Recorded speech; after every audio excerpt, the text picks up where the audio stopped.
सुप्रभातम मित्राणि, नमः संस्कृताय। स्वागत है आप सभी का आपके अपने YouTube चैनल संस्कृत प्रज्ञा में। मैं हूं आपका दोस्त संतोष कुमार। दोस्तों, आज पुनः टीजीटी संस्कृत 2021 शिक्षक भर्ती परीक्षा हेतु भर्तृहरिकृत नीति शतकम से संस्कृत में प्रश्नोत्तरों का वीडियो लेकर आया हूं, जो कि आगामी परीक्षा की दृष्टि से बहुत ही महत्वपूर्ण है। इसलिए दोस्तों, वीडियो को अंत तक अवश्य देखें। जैसा कि आप लोगों को मालूम ही होगा कि पिछली 2016 की परीक्षा में नीति शतकम से लगभग 8-10 प्रश्नोत्तर आए थे और कुछ प्रश्नों में विवाद भी था, क्योंकि प्रश्न पत्र हिंदी भाषा में था। इसलिए इस बार की परीक्षा में आयोग ने संस्कृत भाषा में ही प्रश्न बनाने का निर्णय लिया है। तो जितने भी हमारे भाई बहन वीडियो को पहली बार देख रहे हैं और चैनल को सब्सक्राइब नहीं किए हैं, तो कृपया चैनल को सब्सक्राइब कर लें और घंटी को भी दबा दें, ताकि इसी प्रकार की परीक्षा उपयोगी वीडियो का नोटिफिकेशन आपके मोबाइल में सबसे पहले पहुंच सके। तो आइए दोस्तों, भर्तृहरिकृत नीति शतकम से पहला प्रश्न देखते हैं। पहला प्रश्न है, नीति शतकस्य लेखकः कः? नीति शतक के लेखक कौन है? तो इसका उत्तर होगा आचार्य भर्तृहरि। दोस्तों, अगला प्रश्न है, आचार्य भर्तृहरे समयः कः? अर्थात आचार्य भर्तृहरि का समय क्या है? तो इसका उत्तर होगा 6ठी शताब्दी। अगला प्रश्न है, नीति शतकस्य मंगलाचरणम कथम अस्ति? नीति शतक का मंगलाचरण कैसा है? तो इसका उत्तर होगा दोस्तों नमस्कारात्मक। अगला प्रश्न है दोस्तों, आचार्य भर्तृहरे कति रचना सन्ति? अर्थात आचार्य भर्तृहरि की कितनी रचनाएं हैं? तो दोस्तों, आचार्य भर्तृहरि की 4 रचनाएं हैं। नंबर 1 श्रृंगार शतक, नंबर 2 नीति शतक, नंबर 3 वैराग शतक और एक व्याकरण ग्रंथ है वाक्य पदीयम। अगला प्रश्न है, नीति शतकम कीदृशम काव्यम अस्ति? अर्थात नीति शतक कैसा काव्य है? तो इसका उत्तर होगा दोस्तों मुक्तक काव्यम। अगला प्रश्न है दोस्तों, कहा खलु सुखम आराध्य? अर्थात कौन आसानी से ज्ञान को अर्जित कर लेते हैं? तो इसका उत्तर है अज्ञा। अगला प्रश्न है दोस्तों, कहा सुखतरम आराध्यते? अर्थात ज्ञान को कौन आसानी से ग्रहण कर लेते हैं? तो इसका उत्तर होगा दोस्तों विशेषज्ञ। विशेषज्ञ व्यक्ति आसानी से ज्ञान को ग्रहण कर लेते हैं। अगला प्रश्न है, कम नरम ब्रह्मापि न रंजयति? अर्थात कैसे मनुष्यों को ब्रह्मा भी नहीं समझा सकते हैं? तो इसका उत्तर होगा दोस्तों ज्ञान लौ दुर्विदग्धम। अर्थात कम पढ़े लिखे हठी व्यक्ति को ब्रह्मा भी नहीं समझा सकते हैं। अगला प्रश्न है, विधात्रा अपंडिता नाम अज्ञतायाः छादनम किम निमित्तम? अर्थात विधाता ने मूर्ख व्यक्तियों की अज्ञानता को ढकने का क्या निमित्त बताया है? तो इसका उत्तर है दोस्तों स्वायत्तम एकांतम गुणम मौनम। अपने आप में मौन रहना ही एक गुण बताया है दोस्तों। अगला प्रश्न है, सर्वविदाम समाजे अपंडिता नाम विभूषणम किम? अर्थात विद्वानों की सभा में मूर्खों का आभूषण क्या है? तो इसका उत्तर होगा दोस्तों मौनम। मौन रहना ही, चुप रहना ही मूर्खों का आभूषण बताया गया है। अगला प्रश्न है, अहम सर्वज्ञः अस्मि इति मम मनः कदा अवलिप्तम अभवत? अर्थात मैं सर्वज्ञ हूँ, इस प्रकार से मेरा मन कब अवलिप्त हो गया? इसका उत्तर होगा दोस्तों यदा अहम किंचित ज्ञः, जब मुझे थोड़ा ज्ञान प्राप्त हुआ। अगला प्रश्न है दोस्तों, अहम मूर्खा अस्मि इति मे मदः ज्वर इव कदाव्यवगता? अर्थात मैं मूर्ख हूँ, इस प्रकार का जो घमंड रूपी मद था, ज्वर था, बुखार था, वह कब दूर हो गया? तो इसका उत्तर होगा दोस्तों यदा बुद्ध जन सकाशात, जब विद्वानों का साथ हुआ। जब मैं विद्वानों के संपर्क में आया तो मुझे पता चला कि मैं तो मूर्ख हूँ। अगला प्रश्न है, कहा परिग्रह फल गुताम न गणयति? तो इसका उत्तर होगा दोस्तों क्षुद्रः जंतु। अगला प्रश्न है, केशाम शतमुखा विनिपातः भवति?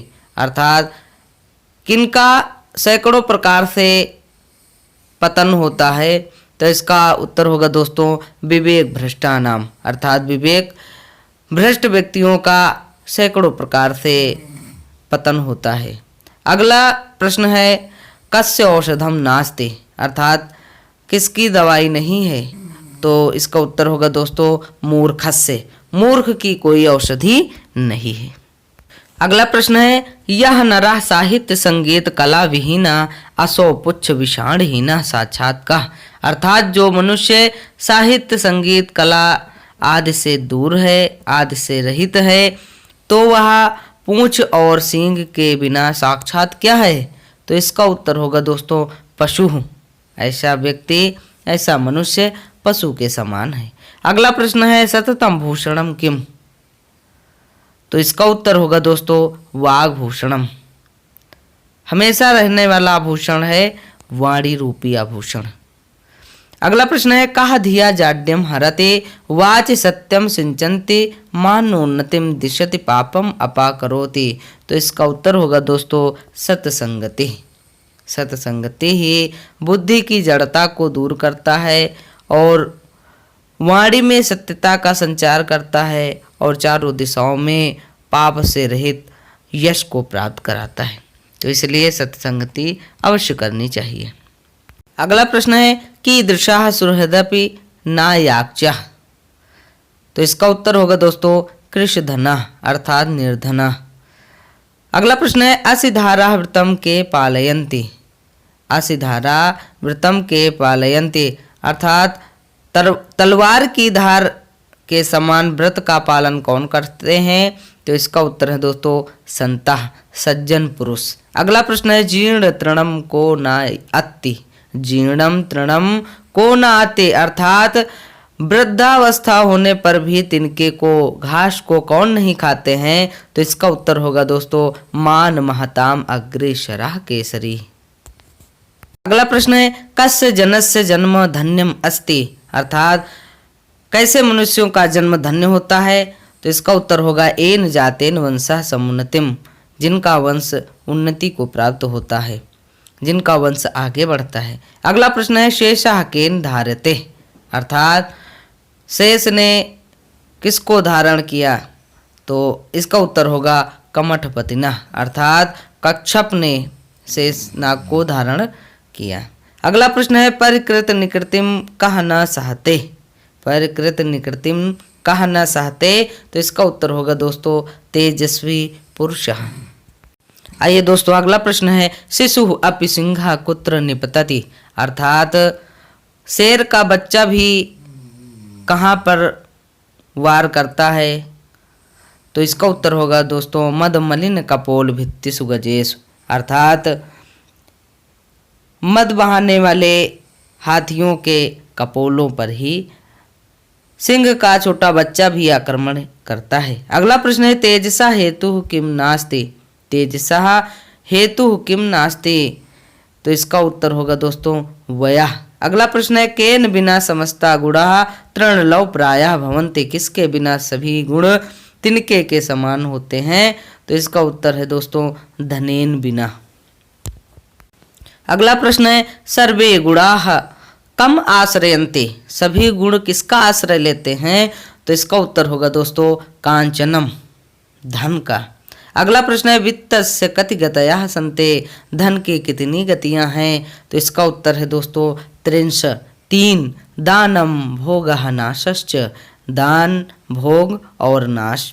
अगला प्रश्न है कल्पलतेव नाना फलै का फलते, अर्थात कल्पलता के समान अनेक फलों को कौन देती है? तो इसका उत्तर है दोस्तों भूमि, अर्थात पृथ्वी कल्पलता के समान अनेक फलों को देने वाली होती है। अगला प्रश्न है वारांगनेव अनेक रूपः का, अर्थात वेश्याओं के समान अनेक रूप किसके होते हैं? तो इसका उत्तर है दोस्तों नृपनीति, अर्थात राजनीति।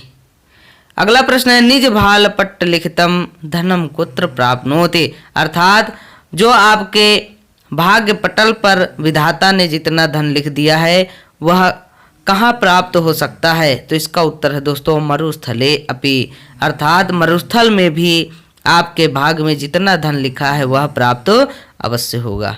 अगला प्रश्न है कूपे पयो निधो तुल्यम जलम कहाँ ग्रहणाते, कुएं में और समुद्र में एक समान जल कौन ग्रहण करता है? तो इसका उत्तर है दोस्तों घटा। घड़ा कुएं में और समुद्र में एक समान ही जल को ग्रहण करता है। अगला प्रश्न है चातक आधार कः, अर्थात चातकों का आधार क्या है? तो इसका उत्तर है दोस्तों अम्भोदः, अर्थात मेघः। अगला प्रश्न है विद्या अलंकृतो अपि कः परिहर्तव्यः, अर्थात विद्या से अलंकृत होते हुए भी, विद्या से सुशोभित होते हुए भी किसका परिष्कार त्याग कर देना चाहिए? तो इसका उत्तर है दोस्तों दुर्जनः, दुर्जन को। अगला प्रश्न है भर्तृहरिणः कः रीति प्रयुक्तः, भर्तृहरि ने किस रीति का प्रयोग किया है? तो इसका उत्तर है दोस्तों वैदर्भी। वैदर्भी रीति का नीति शतकम में भर्तृहरि ने अत्यधिक प्रयोग किया है। अगला प्रश्न है आलस्यम ही मनुष्याणाम शरीरस्थो महारिपुः इत्यत्र किम छंदः, इसमें कौन सा छंद है दोस्तों? तो इसका उत्तर होगा अनुष्टुप। अगला प्रश्न है भर्तृहरि अंतिमा रचना अस्ति, अर्थात भर्तृहरि की अंतिम रचना कौन है? तो इसका उत्तर है दोस्तों वैराग शतक। अगला प्रश्न है मुक्तक काव्य से प्रथम कवि ही अस्ति, मुक्तक काव्य के प्रथम कवि कौन है? तो इसका उत्तर है दोस्तों भर्तृहरि। भर्तृहरि मुक्तक काव्य के प्रथम कवि माने जाते हैं। अगला प्रश्न है भर्तृहरे प्रिय छंदः किम अस्ति, भर्तृहरि के प्रिय छंद कौन कौन है? तो इसका उत्तर है दोस्तों शार्दूल, विक्रीडतम और शिखरिणी। अगला प्रश्न है गंधर्वसेनः कुत्रस्य राजा आसीत्, गंधर्वसेन कहाँ के राजा थे? तो इसका उत्तर है दोस्तों मालव देश से, मालव देश के राजा गंधर्वसेन। अगला प्रश्न है नाना फलम फलते कल्पलतेव भूमि अस्मिन् काव्यांशे कः अलंकारः, इस काव्यांश में कौन सा अलंकार है? तो इसका उत्तर होगा दोस्तों उपमा। इस काव्यांश में उपमा अलंकार है। अगला प्रश्न है धीक्तां च तम च मदनम च इमां च अत्र वाक्यांशे माम पदेन कः संकेतिता अस्ति, इसमें माम पद से किसका संकेत है? तो इसका उत्तर है दोस्तों भर्तृहरि।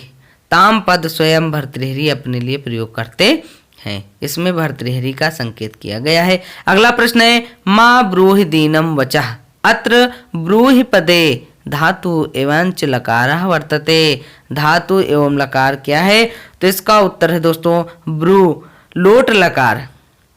लोट लकार मध्यम पुरुष एक वचन है, ब्रू धातु है और लोट लकार मध्यम पुरुष एक वचन का शब्द है। अगला प्रश्न है दोस्तों नीति शतकानुसारम उत्तमः पुरुषः कः अस्ति, अर्थात नीति शतक के अनुसार उत्तम पुरुष कौन है? तो इसका उत्तर है दोस्तों यह कार्यम पूर्णम करोति, जो कार्य को पूर्ण करता है, जो अपने कार्य को पूर्ण कर लेता है वही उत्तम पुरुष नीति शतक के अनुसार माना जाता है। अगला प्रश्न है मौनम विभूषणम केशाम, मौन रहना किनका आभूषण है, किसका आभूषण है? तो इसका उत्तर है दोस्तों मूर्खाणाम, मूर्खों का मौन रहना ही आभूषण है। अगला प्रश्न है कस्य वाक्यम संयम आवश्यकः, किसके वाक्य को संयम की आवश्यकता है? तो इसका उत्तर है दोस्तों शौर्य से, शौर्य का। अगला प्रश्न है आलस्यम ही मनुष्याणाम शरीरस्थो महारिपुः श्लोके महारिपुः इति पदस्य उचितो समास विग्रह अस्ति, उचित समास विग्रह क्या है? तो इसका उत्तर है दोस्तों महान चासो रिपुः महारिपुः, महान चासो रिपुः महारिपुः। अगला प्रश्न है एका नारी सुंदरी वा दरी वा, एका नारी सुंदरी वा दरी वा अत्र दरी पदस्य को अर्थ, यहाँ पर दरी पद का क्या अर्थ है? तो इसका उत्तर है दोस्तों गुफा, दरी पद का अर्थ है गुफा। अगला प्रश्न है शुचौ कैतवम इत्यत्र कैतवम इत्यस्य अर्थः अस्ति, कैतवम इत्यस्य अर्थः अस्ति, तो इसका उत्तर है दोस्तों कपटः, कैतवम शब्द का अर्थ है कपट।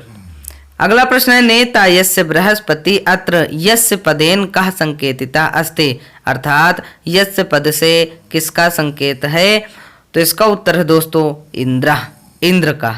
अगला प्रश्न है पिशुनता यद्यस्ति किम पातकैः अस्मिन् वाक्यांशे पिशुनता इत्यस्य अर्थः अस्ति, अर्थात इस वाक्य में पिशुनता शब्द का क्या अर्थ है? तो इसका उत्तर है दोस्तों चुगलखोरी। पिशुनता शब्द का अर्थ है चुगलखोरी। अगला प्रश्न है कांता कटाक्ष विशिखा न लुनन्ते यस्य अस्मिन् वाक्यांशे अस्मिन् वाक्ये विशिखा शब्दस्य को अर्थः। कांता कटाक्ष विशिखा न लुनन्ति यस्य अस्मिन् वाक्ये विशिखा शब्दस्य को अर्थः, अर्थात विशिखा शब्द का क्या अर्थ है? तो इसका उत्तर है दोस्तों शरा अर्थात बाण। विशिखा शब्द का अर्थ है बाण। अगला प्रश्न है अध्योमुखस्य कृतस्य वहने, अत्र वहने पद का विभक्ति है। वहने पद में कौन सी विभक्ति है? तो इसका उत्तर है दोस्तों षष्ठी एकवचनम। वहने, वहने माने अग्नि, तो इसका उत्तर है षष्ठी एकवचनम। अगला प्रश्न है वृद्धो क्षये च परमम कारणम किम। वृद्धि में और क्षय में पतन में परम कारण क्या है? तो इसका उत्तर है दोस्तों दैवम। अगला प्रश्न है व्यालो माल्य गुणायते विसरसः पीयूष वर्षायते अत्र व्यालः इति पदस्य को अर्थः, अर्थात यहाँ पर व्यालः शब्द का क्या अर्थ है? तो इसका उत्तर है दोस्तों सर्पः अर्थात सांप। अगला प्रश्न है नक्तम इत्यस्य विपरीतार्थक शब्दः अस्ति। नक्तम का विपरीतार्थक शब्द है दिवसः।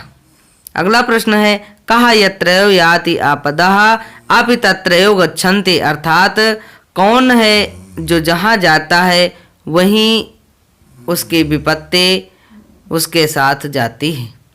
जो जहाँ जाता है उसके साथ उसकी विपत्ति जाती है। तो इसका उत्तर है दैव हतकः अर्थात भाग्य का मारा।